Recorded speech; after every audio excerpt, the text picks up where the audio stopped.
در حاشیه برگزاری فوروم بین المللی سرمایه‌گذاری دوشنبه اینوست 2025 جهت استقبال سزاوار روز صاحبکاران و بخشیده به سالهای رشد صنعت 2022-2026 در دانشگاه دولتی مالیه و اقتصاد تاجیکستان سنه 15 اکتبر سال 2025 کنفرانسی بین المللی علمی نظریوی زیر عنوان رشد صاحبکاری خرد و میانه در شرایط صنعت‌کنانی با سرعت اقتصادیات دایر گردید.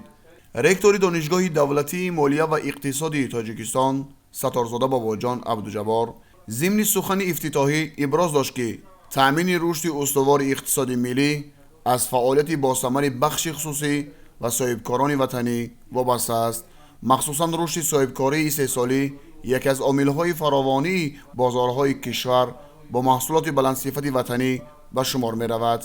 با دستگیری‌های همه‌جانبه حکومت مملکت سالهای آخر فضای صاحبکاری 3 ساله کشور را به رشد آورده، رقابت‌پذیری محصولات وطنی در بازار تجارتی تأمین گردیده شده است. پرزیدنت جمهوری تاجیکستان محترم امامعلی رحمان رشد بخش صاحبکاری را همچون سمت اساسی سیاست اقتصادی دولت ارزیابی نموده تاکید کردند که من بعد فعالیت بخش خصوصی، صاحبکاری و انکشاف با سرعت تجارت خرد و میانه در کشور از عامل‌های اساسی رشد اقتصادی ملی خواهد بود. در ادامه کنفرانس باباجان ستارزاده قید نمودند که در دایره تدبیرهای اندیشیده حکومت جمهوری تاجیکستان زیر سیاست سازنده و بنیادکارانه پیشوای ملت محترم امامعلی رحمان دوام 34 سال استقلال دولتی 4 مراتب کودکس انداز جمهوری تاجیکستان با تحریر نو مورد عمل قرار گرفت که این بر رشد فعالیت صاحبکاری از جمله صاحبکاری 3 ساله خرد و میانه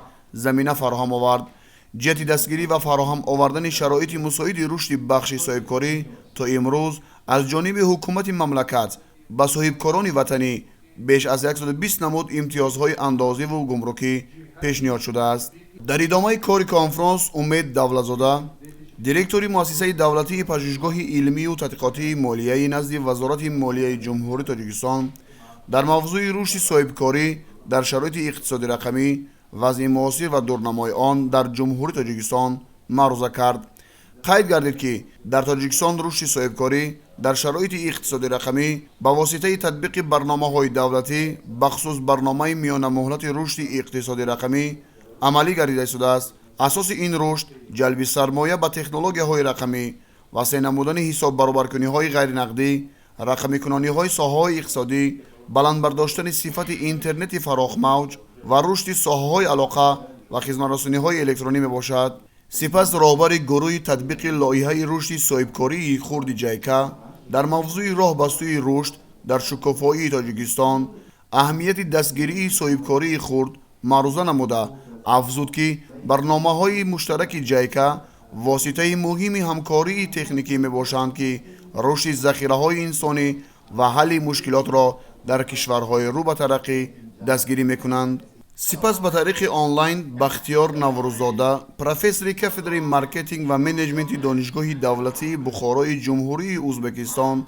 ضمن ارائه معروضه در موضوع راه‌های رشد بیزنس سیاحی بین ازبکستان و تاجیکستان گفت که راه‌اندازی همکاری‌های مؤثر میان شرکت‌های سیاحی ازبکستان و تاجیکستان برای هر دو کشور از جهت اقتصادی سودمند است. بعداً سیدزاده فیروز محمد حکمت الله دیرکتور مؤسسه دولتی تشکل و رشد صاحبکاری تاجیکستان در موضوع رشد استارتاپ‌ها در تاجیکستان، بیزنس اینکوباتورها، استفاده امکانیت‌های پلتفرم‌های معاصر منطقوی برآمد کرد. طبق اطلاع موصوف مؤسسه دولتی تشکل و رشد صاحبکاری تاجیکستان در دایره وکالت‌های آیین‌نامه‌ای خود عاید به رسانیدن دستگیری متدی مشورت‌ها با صاحبکاران نو و با نظرداشت تجربه بیزنس اینکوباتورهای کشورهای متمدن در سمت رشد صاحبکاری و سرمایه‌گذاری فعالیت می‌نماید.